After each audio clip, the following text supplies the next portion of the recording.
Жаңаөзендік Дилшат Нұрым кәсіпқой бокстағы 9-шы кездесуінде жеңіске жетті. 2 ай бойы шетелде 3 кездесу өткізген боксшы елге оралды. Боксшының жеңісті жолы мен болашақ жоспарлары туралы әріптесім Ақсындар Табылды тарқатады.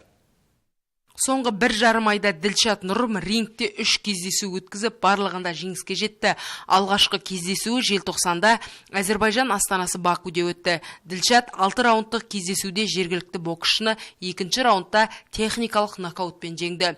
Одан кейін 24 жастағы жерлесіміз Колумбияның Санта-Марта қаласында жергілікті боксшымен жұдырықтасып, тізе бүктірді. Осылайша рейтингтік 2 кездесуді сәтті аяқтаған Дилшат Нұрым чемпиондық белбеу үшін жұдырықтасуға мүмкіндік алды.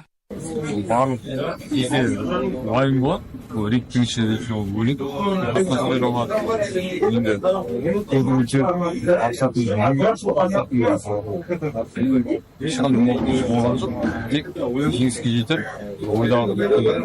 Дилшат Нұрым титулдық белдік үшін колумбиялық былғары қолғап шеберімен шаршалаңға шығып, қарсыласын нокаутпен жеңіп, белдік иегері атанды.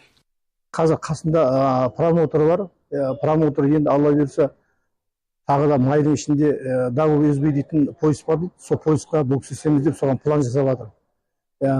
Мен енді былай естуім, Жәнібек Әлімханұлының андеркартында бокс істейді деген сондай хабар бар майдың ішінде. Сонда сол майда Лос-Анджелесте. Соған жұмыстанып жатыр жалпы. Кәсіпқой бокста 10 кездесу өткізіп, оның 9-ында жеңіске жеткен Дилшат әлемдік рейтингте 211-ші орыннан 174-ші орынға көтерілді.